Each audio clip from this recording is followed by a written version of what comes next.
Good morning सभी को। जैसा कि आप सभी लोग जानते हैं, हम सभी लोग इकोनॉमिक्स का टॉपिक पढ़ रहे हैं, ठीक है, यूपीएससी और बीसीएस के लिए।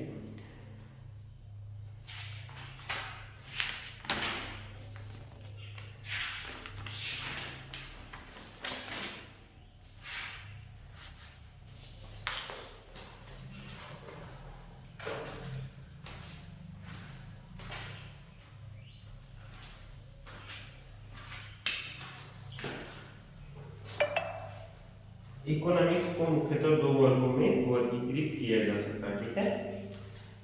अर्थशास्त्र को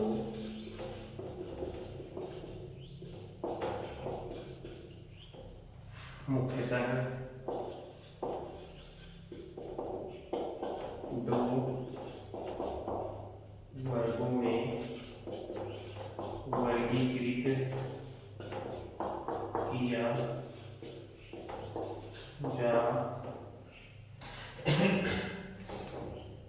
जा सकता है, ठीक है। इसको हम लोग दो वर्गों में वर्गीकृत करते हैं। फर्स्ट पे है आपका माइक्रो इकोनॉमिक्स, सेकेंड पे है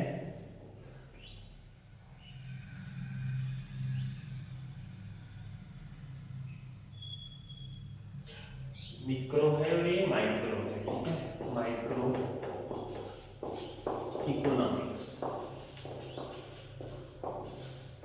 इसको बोलते हैं माइक्रो को व्यष्टि, क्या बोलते हैं, व्यष्टि अर्थशास्त्र, और इसको बोलते हैं समष्टि, क्या बोलते हैं, समष्टि अर्थशास्त्र,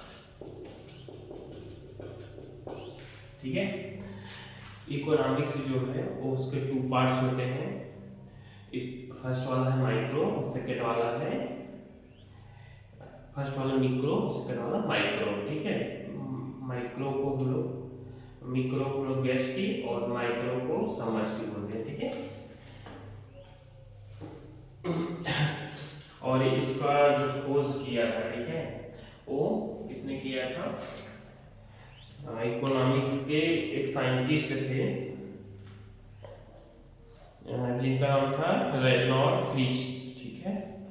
अर्थशास्त्र का यह वर्गीकरण लिख लो, अर्थशास्त्र का यह वर्गीकरण नॉर्वे के देश है ना, नॉर्वे के प्रसिद्ध अर्थशास्त्री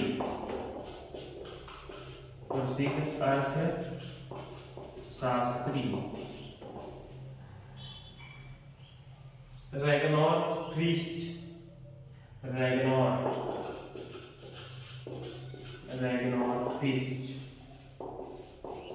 ठीक है, नेम याद कर लेना क्योंकि कभी कभी फीलिंग्स वगैरह में थियोरेटिकल टाइम में पूछ लेता है। रेगनॉल्ड फ्रीश ने किया था,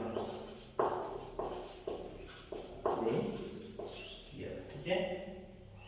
उन्हें वर्ष 1969 में, उन्हें वर्ष 1969 में, 1969 में हालैंड के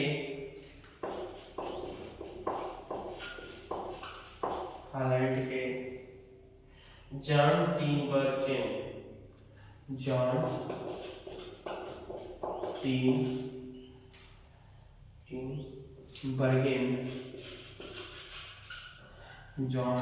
टीनबर्गेन के साथ सम्मिलित रूप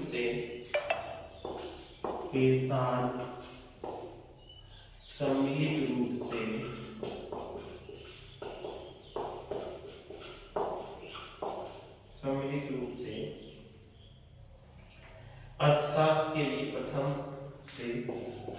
अर्थशास्त्र के लिए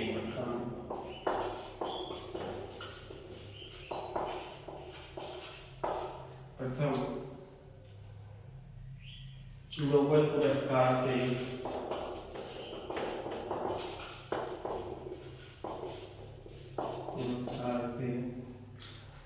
सम्मानित किया गया।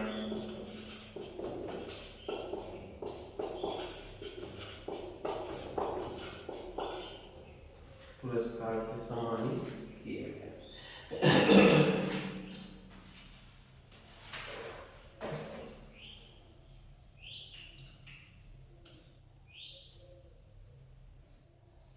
अर्थशास्त्र के लिए दिया जाने वाला जो नोबेल प्राइज है उसको क्या बोलते हैं? उसको हम लोग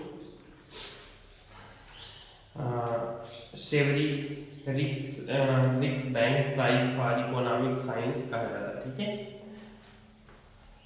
अर्थशास्त्र के लिए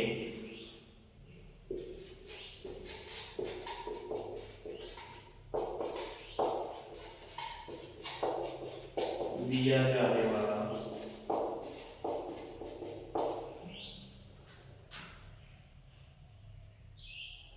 नोबेल पुरस्कार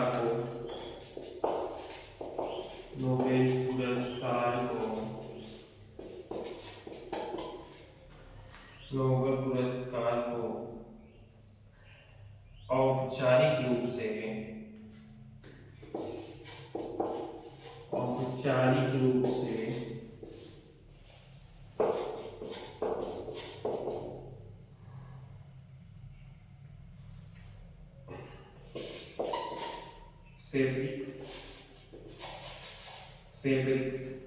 रिक्स बैंक प्राइज फॉर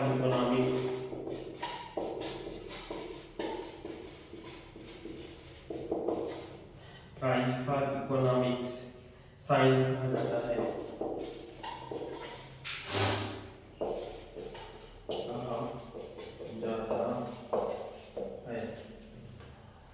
औपचारिक रूप से Riksbank prize for economic science कहा जाता है। यह पुरस्कार स्वीडन के केंद्रीय बैंक, ठीक है, यह पुरस्कार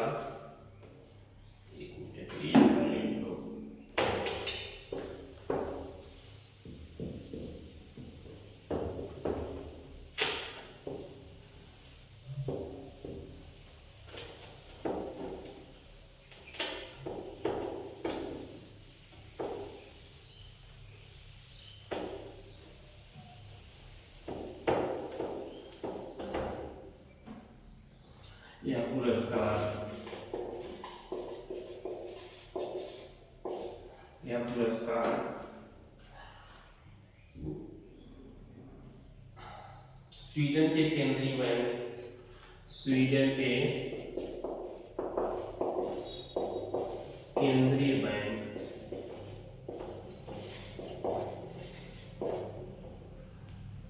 स्वीडन के केंद्रीय बैंक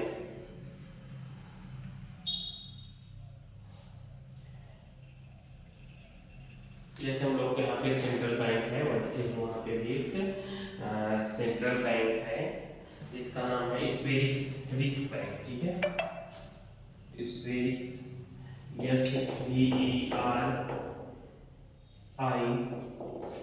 SVERIGES, ठीक है, स्वेरिक्स रिक्स बैंक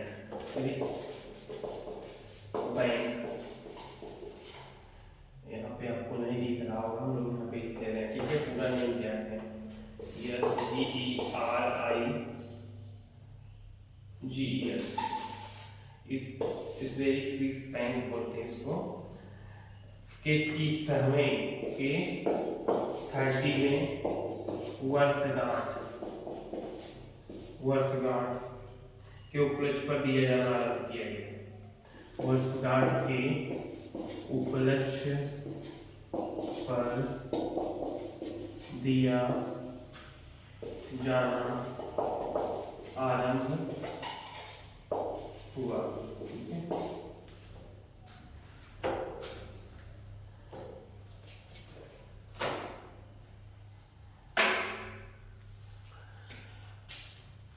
ठीक, ये पुरस्कार जो दिया जाता है, ठीक है, नोबेल पुरस्कार वो इस वेरी फिजिक्स टाइम के 30वें वर्षगांठ के उपलक्ष्य पर दिया जाता है। ठीक है,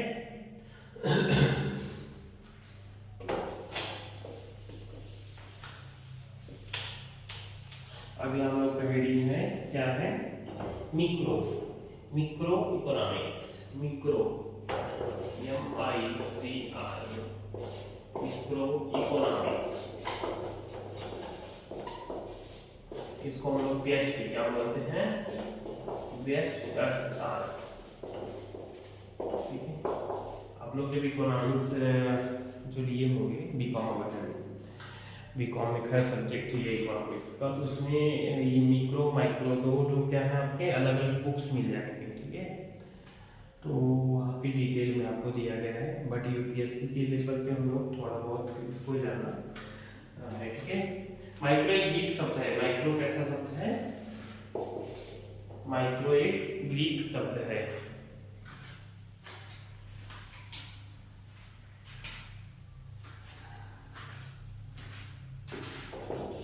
माइक्रो एक ग्रीक शब्द है। ठीक है, माइक्रो एक ग्रीक शब्द है।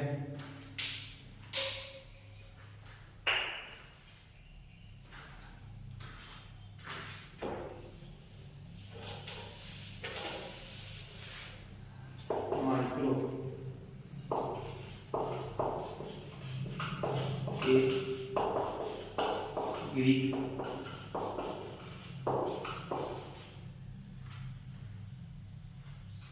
माइक्रो कैसा शब्द है, ग्रीक शब्द है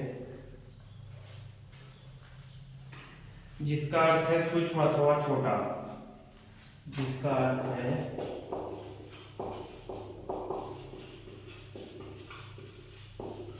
सूक्ष्म अथवा छोटा, सूक्ष्म अथवा छोटा। अतः व्यष्टि अर्थशास्त्र, अतः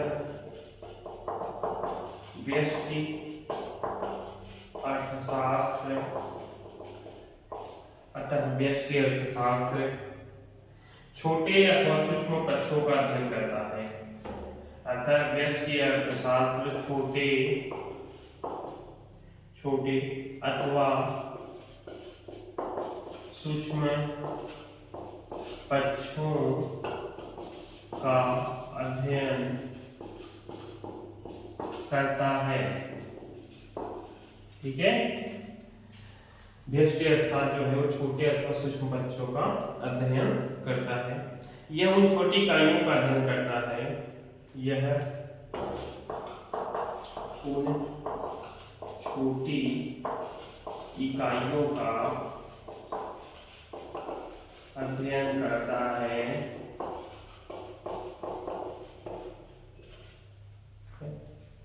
सूक्ष्म पक्षों का अध्ययन करता है। यह उन छोटी इकाइयों का भी अध्ययन करता है जिससे अर्थव्यवस्था का निर्माण होता है। ठीक है, जिससे अर्थव्यवस्था का निर्माण होता है, जिससे अर्थव्यवस्था का निर्माण होता है। यह सूक्ष्म इकाई के रूप में, यह सूक्ष्मतम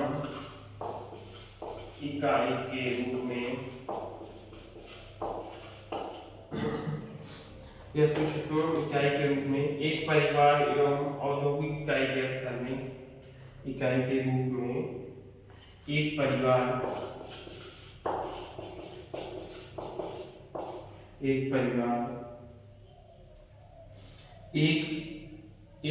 एवं औद्योगिक इकाई के स्तर पर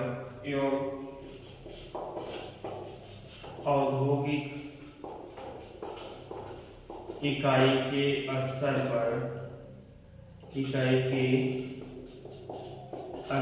पर आर्थिक क्रियाओं का अध्ययन करता है। स्तर पर आर्थिक क्रियाओं का अध्ययन करता है, ठीक है, अध्ययन करता है। एवं परिवार की आय एवं परिवार की आय एवं परिवार की आय एवं परिवार की आय एवं उसका उपयोग एवं उसका उपभोग एवं उसका उपभोग एक औद्योगिक इकाई की लागत उपभोग एक औद्योगिक इकाई की लागत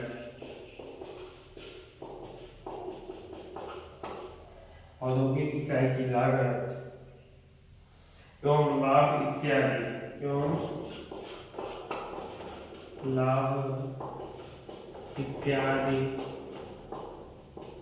लाभ इत्यादि व्यष्टि अर्थशास्त्र की प्रमुख विषय वस्तु है। व्यष्टि अर्थशास्त्र की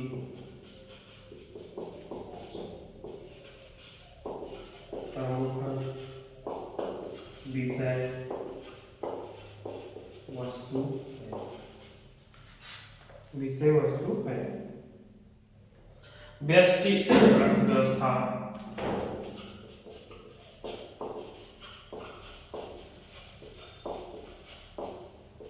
व्यष्टि अर्थव्यवस्था किसी भी अर्थव्यवस्था का आधार है।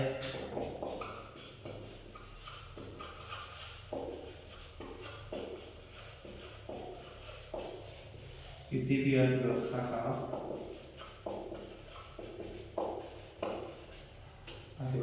आधार है। व्यष्टि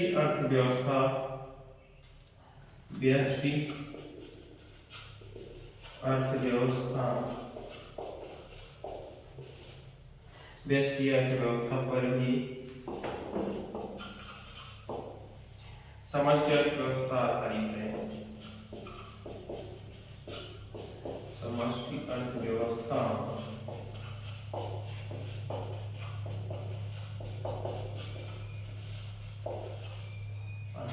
ठीक है।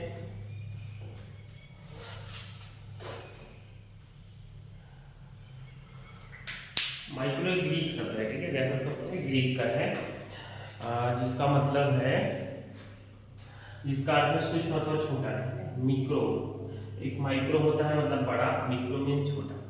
समष्टि यहाँ पे व्यष्टि अर्थात छोटे अथवा सूक्ष्म पक्षों का अध्ययन करता है, ठीक है। माइक्रो में जब भी हम करेंगे तो छोटे पक्षों का अध्ययन किया जाएगा। उन छोटी इकाइयों का अध्ययन करता है जिससे अर्थव्यवस्था का निर्माण होता है, ठीक है, जिससे आपका अर्थव्यवस्था बना हुआ है।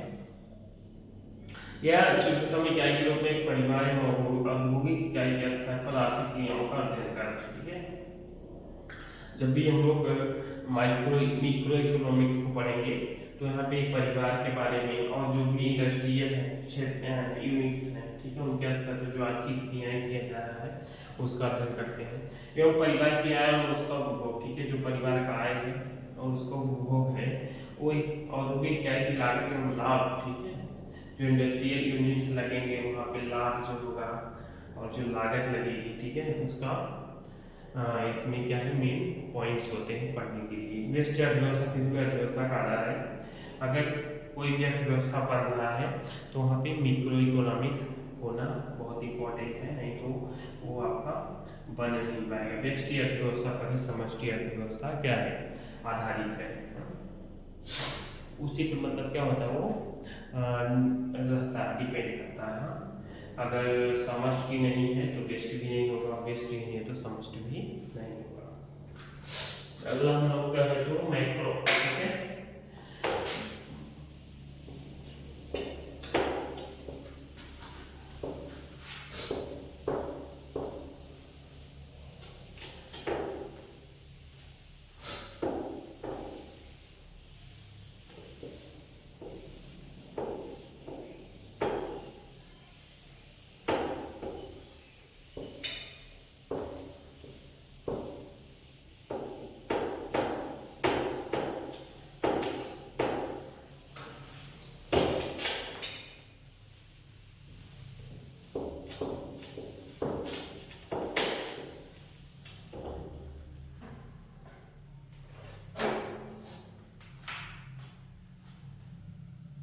अगला हम लोग का माइक्रो माइक्रो इकोनॉमिक्स,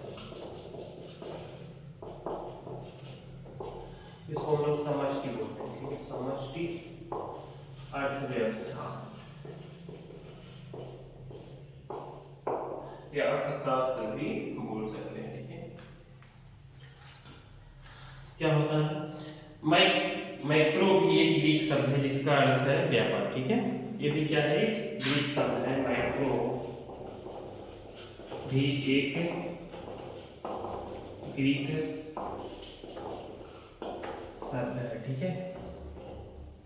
इसका अर्थ है व्यापक। इसका अर्थ क्या है, अर्थ है व्यापक, ठीक है। इसका अर्थ है व्यापक, बड़ा। यहाँ पे हम आप लोगों को कुछ कहना भी चाह रहे हैं इस टॉपिक से रिलेटेड, ठीक है। और हम देख रहे हैं हमारे चैनल को लाइक और सब्सक्राइब नहीं बढ़ रहा है, ठीक, व्यूज भी नहीं आ रहे हैं। तो आप लोगों से रिक्वेस्ट है कि लाइक सब्सक्राइब और व्यूज भी बढ़ाइए, जिससे हम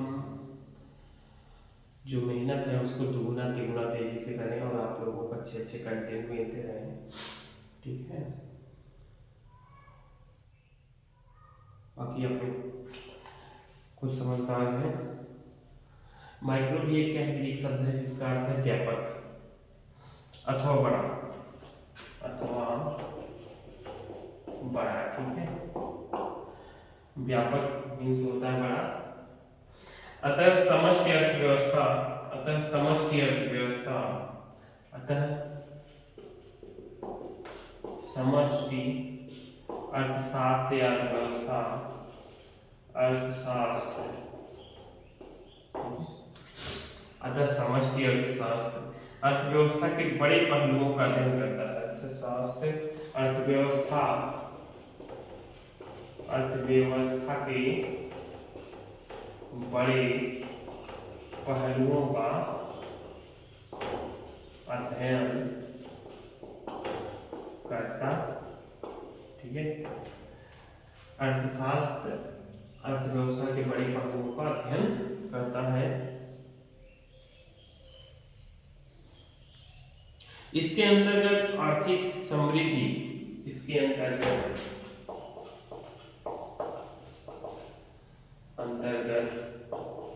आर्थिक समृद्धि,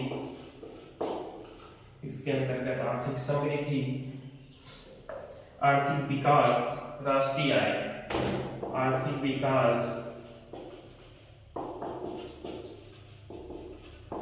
राष्ट्रीय आय, ठीक है। इसके अंतर्गत आर्थिक समृद्धि, आर्थिक विकास, राष्ट्रीय आय,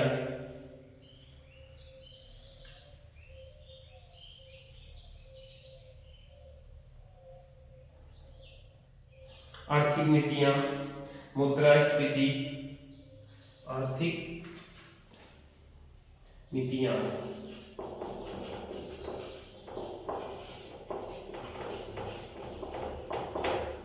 आर्थिक नीतियां, मुद्रास्फीति, गरीबी, मुद्रास्फीति, गरीबी, गरीबी एवं बेरोजगारी इत्यादि आते हैं, एवं बेरोजगारी इत्यादि आते हैं, ठीक है। गरीबी हो गया, बेरोजगारी हो गया, मुद्रास्फीति हो गया, ठीक है, ये सब आते हैं। अन्य शब्दों में कहा जा सकता है कि, अन्य शब्दों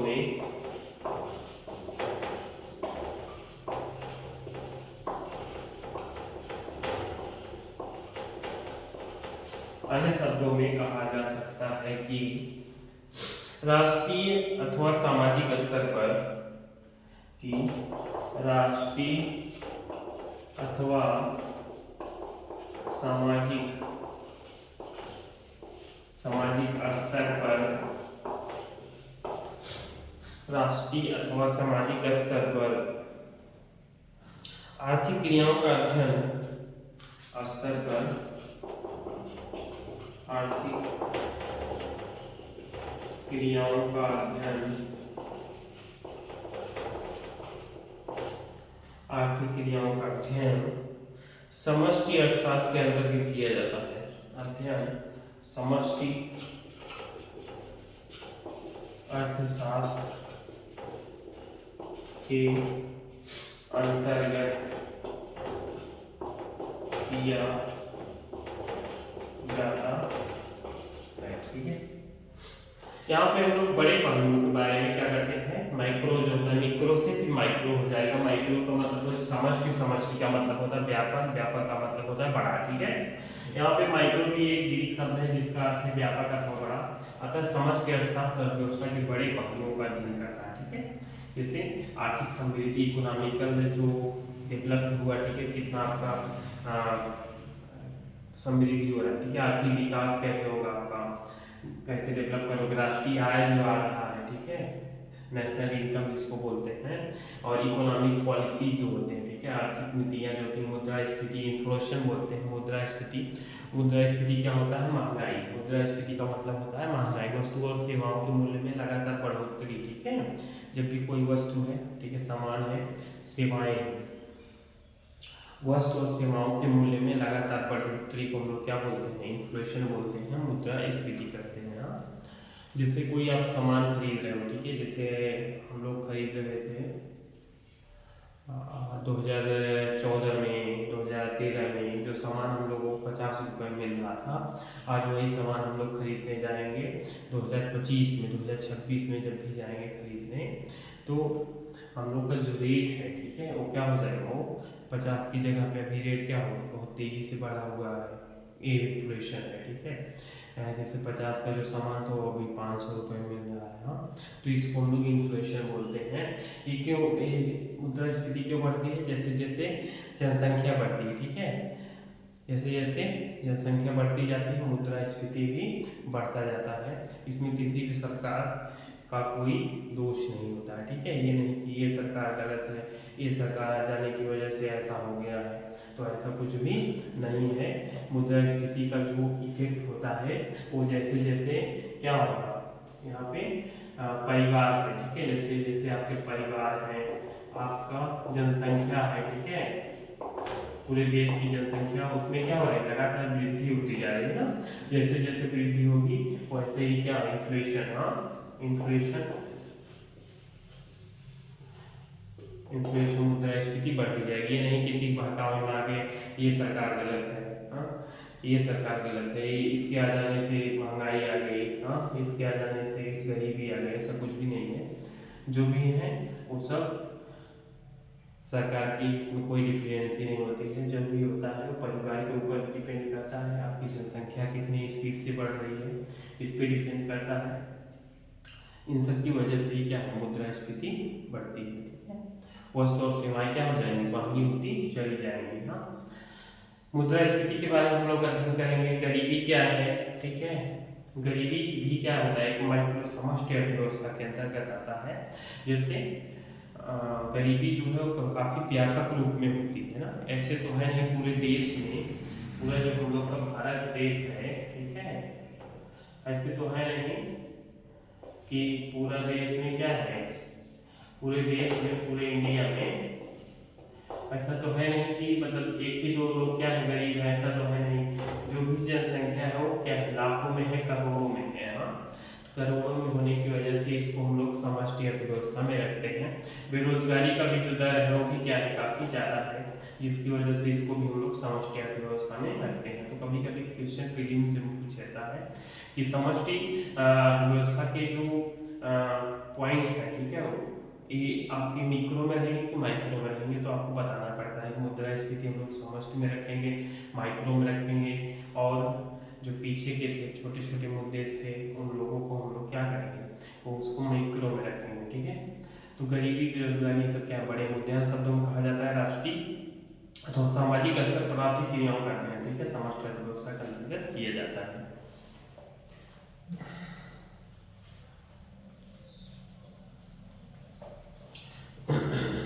आगे इसमें है हम लोग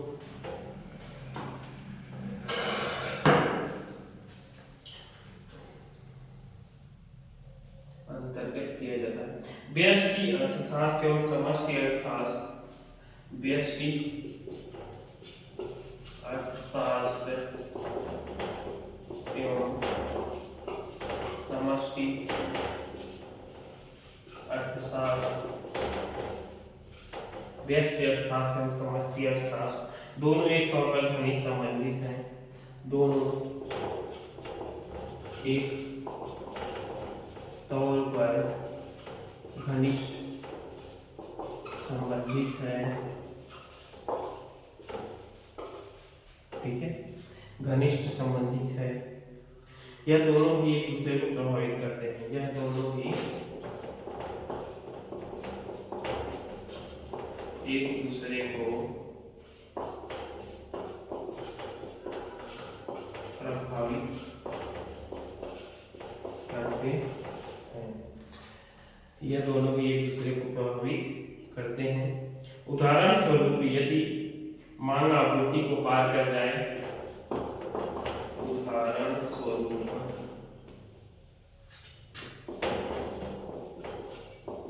यदि मांग आपूर्ति को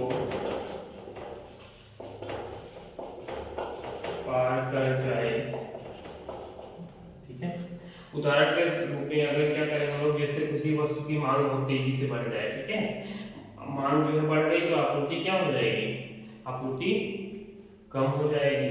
हाँ, तो इसको हम लोग क्या करेंगे, यदि उदाहरण स्वरूप मांग आपूर्ति को पार कर जाए तब मुद्रास्फीति उत्पन्न होती है। ठीक है, तब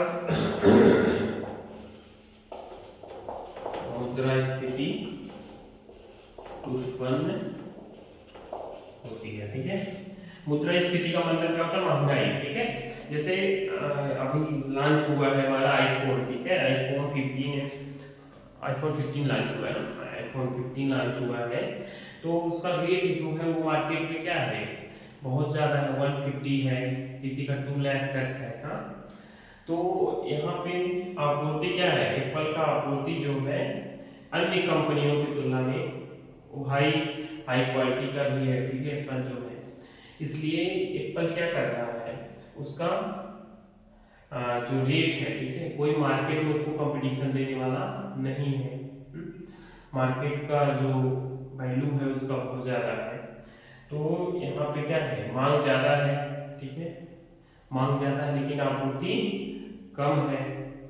क्या है, एप्पल ज़्यादा फोन नहीं बनाता है ना, एक लिमिट ही बनाता है, तो मांग बहुत ज़्यादा है, इसलिए क्या हो, रेट पर डे, हाँ, पर ईयर जब भी ये लॉन्च कर रहा है वो क्या है, रेट को हाई करता जा रहा है। ठीक है, क्योंकि क्या कर रहा है, डिमांड के हिसाब से सप्लाई नहीं कर पा रहा है ना, जितना डिमांड है उतना सप्लाई नहीं, क्योंकि जब भी लॉन्च होता है कोई भी फोन तो सबसे पहले आपको क्या करना पड़ेगा, आपको वहाँ पे लाइन लगाना पड़ेगा। जाते देख रहे हैं ना, बहुत लोग जाके लाइन लगा रहे हैं फोन लेने के लिए। बताइए, फोन लेने के लिए लाइन लगा रहे हैं ना, ये हम लोग का भारत देश का भविष्य है, फोन लेने के लिए हम लोग लाइन लगा रहे हैं ना, अन्य किसी बात के लिए कहोगे तो कोई नहीं चाहने वाला है। तो जब मांग बढ़ गई तो आपूर्ति कम हो गई, जिससे मुद्रास्फीति क्या होगी, महंगाई बहुत तेजी से बढ़ेगा। इसी के साथ हम लोग का ये माइक्रो इकोनॉमिक्स क्या होगा, इसी के साथ हम लोग का माइक्रो इकोनॉमिक्स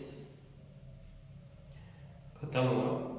इसमें थोड़ा सा और आगे चलकर इस मुद्रास्फीति को नियंत्रित करने के लिए आरबीआई के द्वारा मौद्रिक नीतियों का प्रयोग किया जाता है। ठीक है, इस स्थिति को रोकने के लिए आगे चलकर, इस स्थिति मतलब मुद्रास्फीति को आगे चलकर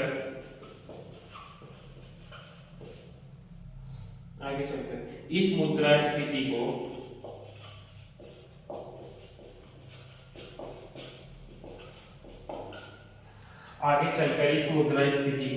नियंत्रित करने के लिए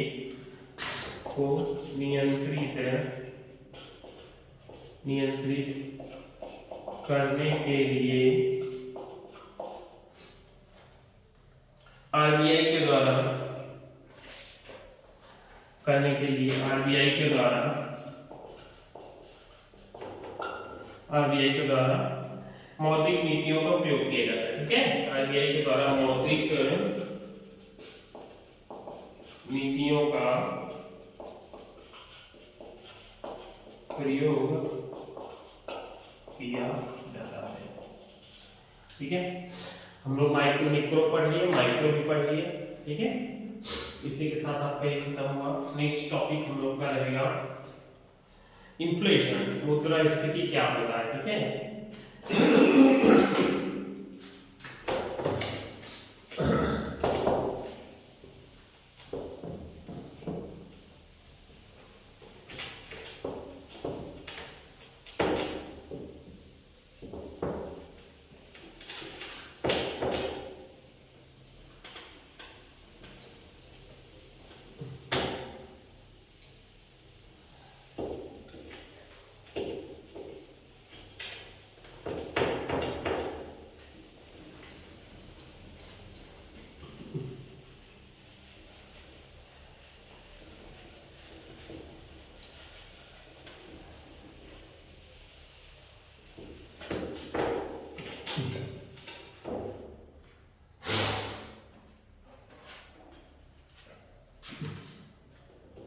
अगला आपका मुद्रास्फीति,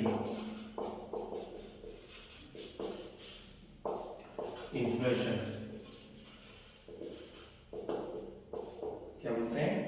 मुद्रास्फीति का मतलब होता है महंगाई। ठीक है, वस्तुओं सेवाओं के मूल्य में निरंतर बढ़ोतरी को हम लोग क्या कहते हैं? मुद्रास्फीति बोलते हैं। ठीक है, कोई जैसे वस्तु है, ठीक है, जैसे मोबाइल हो गया, बाइक हो गई, हाँ, आपका जो भी घर में आप लोग यूज करने वाले सामान है, ठीक है, उनका रेट क्या हो रहा है? डे बाय डे ऊपर जा रहा है। ठीक है, इंक्रीज हो रहा है, न कि डिक्रीज हो रहा है, इंक्रीज हो रहा है। वस्तु और सेवा के मूल्य में निरंतर बढ़ोतरी को हम लोग क्या बोलते हैं? मुद्रास्फीति बोलते हैं। आम बोलचाल की भाषा में इसे हम लोग क्या बोलते हैं? महंगाई बोलते हैं। ठीक है, वस्तु और सेवाओं के मूल्य में, वस्तु एवं सेवाओं के मूल्य में निरंतर बढ़ोतरी को, मूल्य में निरंतर बढ़ोतरी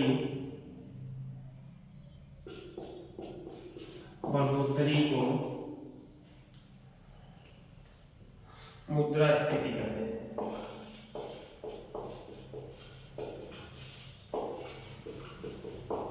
ठीक है, आम बोलचाल की भाषा में इसे महंगाई कहते हैं। आम बोलचाल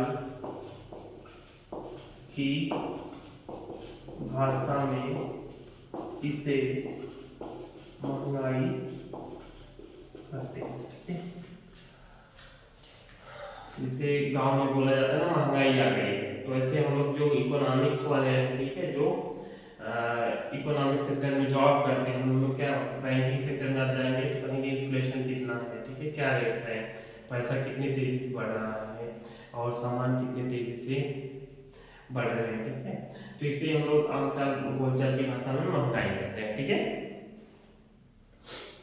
मुद्रास्फीति हमारी बजट को प्रभावित करता है, सही बात है। हाँ, जैसे आपका महंगाई बढ़ेगा तो आपका जो पैसा है, हाँ, जो पैसा है वो क्या करेगा? वो आपका कम होगा ना। जैसे पैसा आप कमा रहे हो, कितना? 1,000 रुपये कमा रहे हो, 10,000 रुपये कमा रहे हो, 50,000, कोई लाख रुपए कमा रहा है। ठीक है, तो क्या है उसमें, जब वो क्या कोई सामान खरीदने जाएगा, हाँ, तो वहां पे देखेगा कि जो सामान कम में था रेट में, वो तेजी से बढ़ गया, और जिससे हमारा जो बजट है, पैसा है, वो भी क्या होगा? वो तेजी से खर्च होगा, जिससे हमारा बजट क्या हो जाएगा? हिल जाएगा। ठीक है, हाँ, महंगाई का तो मुद्रास्फीति हमारी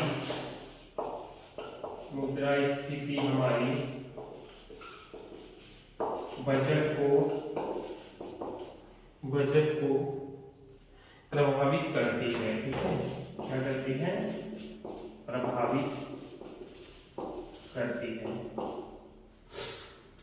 मुद्रास्फीति हमारी बजट को प्रभावित करती है। इसके कारण किसी भी देश की मुद्रा की क्रय क्षमता में इसके कारण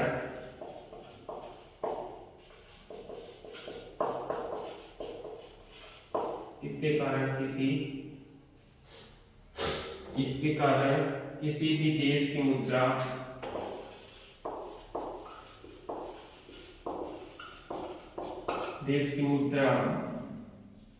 की क्रय क्षमता में मुद्रा की क्रय क्षमता में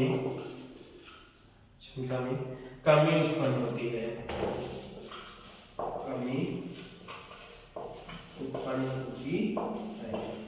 ठीक है। जैसे हम लोग का जो मुद्रा है देश का वो क्या है, रुपया है।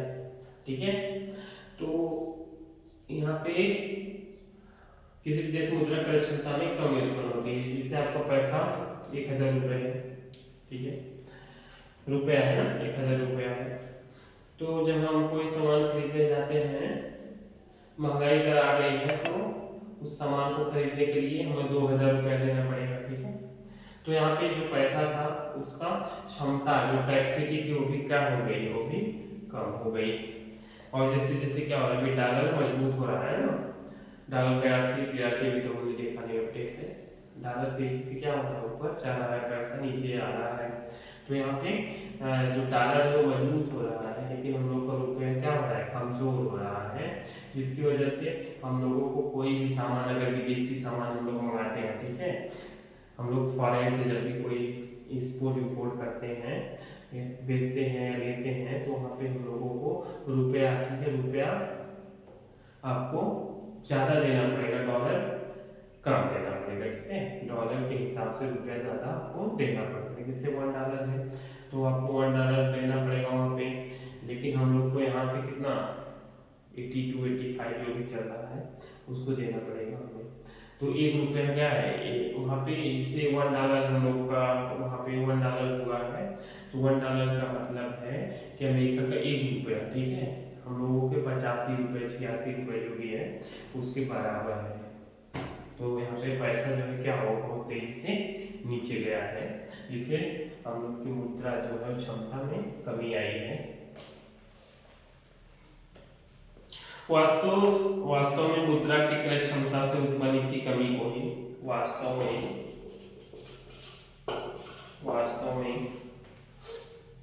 मुद्रा के क्रय क्षमता से उत्पन्न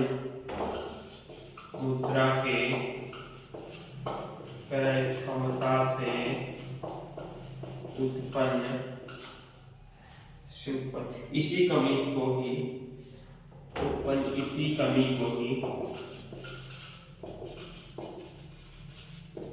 मुद्रास्फीति कहते हैं। ठीक है, मुद्रास्फीति कहते हैं। मुद्रास्फीति का सर्वाधिक प्रभाव समाज के निम्न वर्ग पर पड़ता है। ठीक है, मुद्रास्फीति का जो इफेक्ट होता है वो समाज के सबसे निम्न वर्ग पर पड़ता है, जिनके पास खाने के लिए नहीं है, ठीक है, जो गरीबी रेखा के नीचे जीवन यापन कर रहे हैं, खास करके उनके ऊपर पड़ रहा है। और जो हमारे पीछे वाले होते हैं, मध्यम वर्ग होते हैं, और जो सबसे उच्च वर्ग के पास क्या होता है, विशेष होता है ना, वो लोग क्या है, पैसा रखे हुए हैं। मध्यम वाले और जो उच्च वर्ग के हैं उन लोगों के पास पैसा पहले से रखा हुआ है, जिससे किसी संपत्ति में निवेश किया जा सकता है। ठीक है, वो लोग क्या करते हैं, कहीं ना कहीं अपना खेत खरीद लिए, अपना प्रॉपर्टी खरीद लिए, अपना बिल्डिंग खरीद लिए, तो उसमें क्या है, बाइक खरीद लिए, गाड़ी खरीद लिए, उसमें अपना क्या करते हैं, इन्वेस्ट करके सोना खरीद लिए। एकदम सबसे अच्छा क्या है साधन इन्वेस्ट करने का, सोना है, गोल्ड में अपना इन्वेस्ट कर लेते हैं। ठीक है, इसमें थोड़ा सा लिख दो। वास्तव में मुद्रा की क्रय क्षमता में उत्पन्न इसी कमी को लोग मुद्रास्फीति करते हैं। मुद्रास्फीति का सर्वाधिक प्रभाव समाज के निम्न वर्ग पर पड़ता है। मुद्रास्फीति का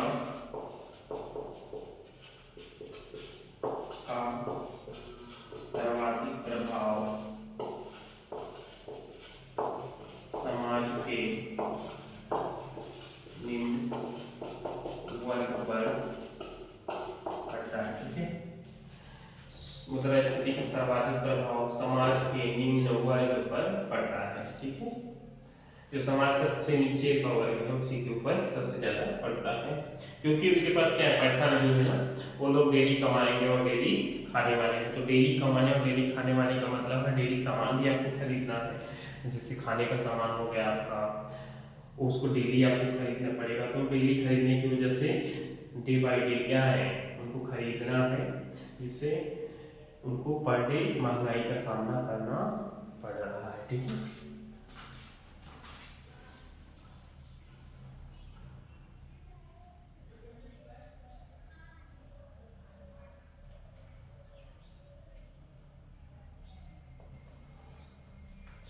यहाँ पे लिखो मध्यम वर्ग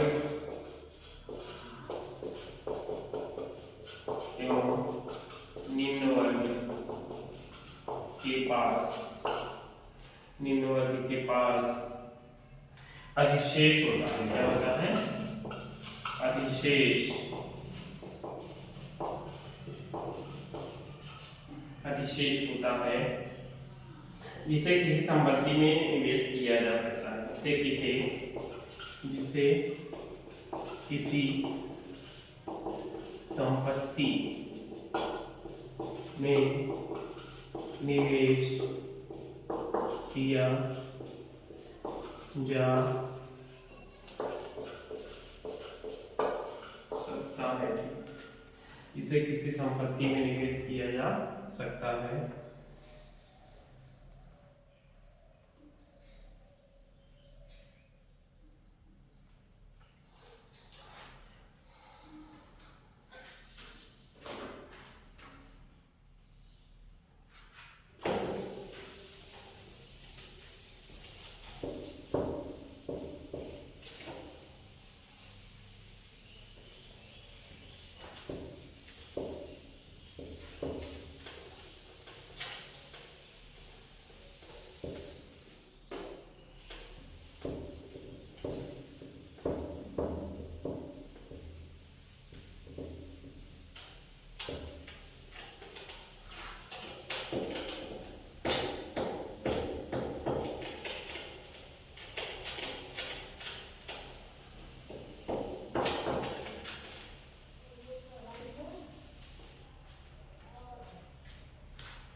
जैसे मुद्रास्फीति में ही आपका, जैसे मुद्रास्फीति के कारण उपभोग महंगा होगा, मुद्रास्फीति के कारण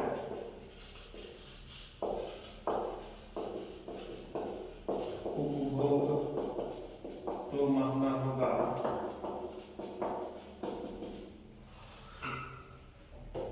मुद्रास्फीति के कारण उपभोग तो महंगा होगा, लेकिन इसके साथ ही, लेकिन इसके साथ ही, लेकिन इसके साथ ही उस संपत्ति के मूल्य में भी, इसके साथ ही उस संपत्ति के मूल्य में भी, उस संपत्ति के मूल्य में भी बढ़ोतरी दर्ज होगी, मूल्य में भी बढ़ोतरी दर्ज होगी, जो कि उच्च वर्ग और मध्यम वर्ग पर मुद्रास्फीति के प्रभाव को, जो कि निम्न वर्ग, जो कि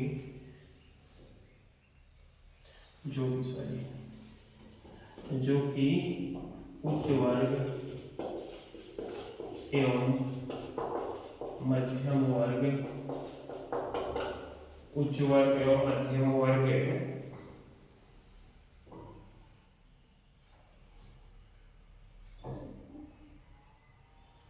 पर मुद्रास्फीति के प्रभाव पर, मध्यम वर्ग पर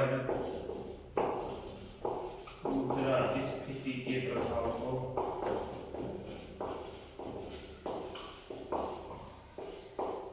स्थिति के प्रभाव को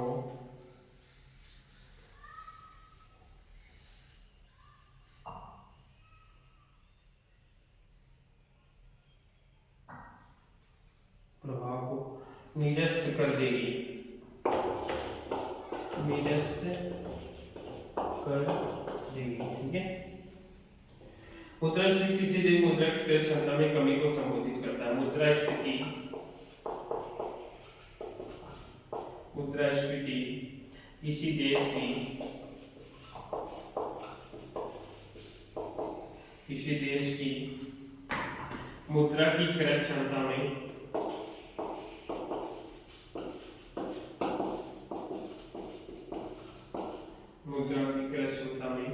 कमी को संबोधित करती है, कमी को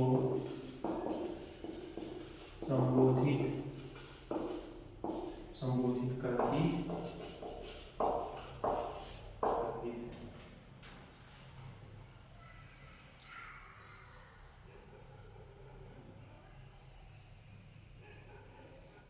अतः हर वो मुद्रा जिसकी क्रय क्षमता शून्य हो जाती है, अतः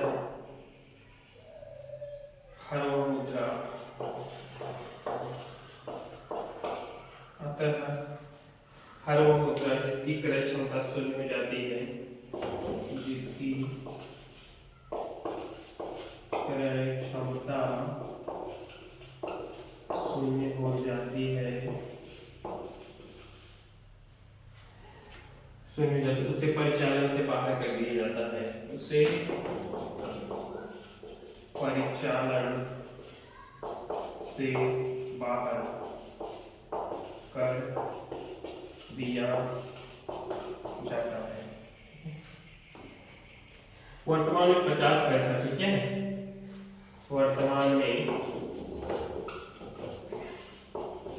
50 पैसा वह, वर्तमान में 50 पैसा वह न्यूनतम न्यून की मुद्रा है, न्यूनतम मूल्य की मुद्रा है, न्यूनतम मूल्य की मुद्रा है, जिसका भारत में वैधानिक प्रयोग किया जा सकता है, जिसका भारत में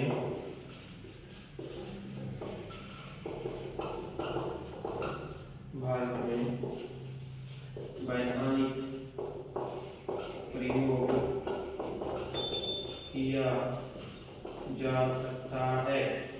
ठीक है, किया जा सकता है। यदि मुद्रास्फीति गति से बढ़े तो, यदि मुद्रास्फीति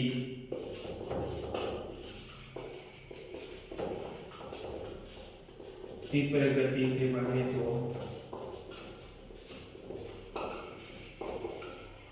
तीव्र गति से बढ़े तो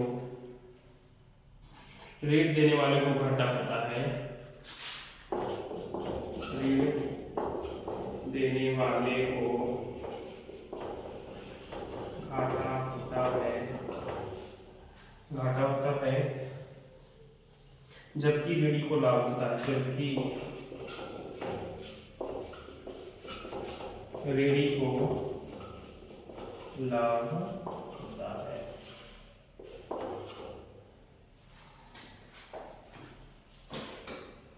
ये आपका था मुद्रास्फीति से रिलेटेड टॉपिक। ठीक है, अभी इसके प्रकार हैं, इसके प्रकार जो हम लोग नेक्स्ट सेशन में देखेंगे।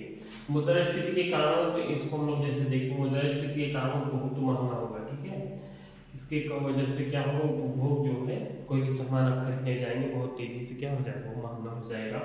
लेकिन इसके साथ ही उसके संपत्ति के मूल्य में भी बढ़ोतरी दर्ज होगी। ठीक है, जो संपत्ति है जिसमें उसने इन्वेस्ट किया है, उसमें भी क्या होगा, बढ़ोतरी। उसको जैसे मध्यम वर्ग और उच्च वर्ग लोग थे ना, वो लोग क्या किए, अपना पैसा पाए, ले जाके इन्वेस्ट कर दिए घर में।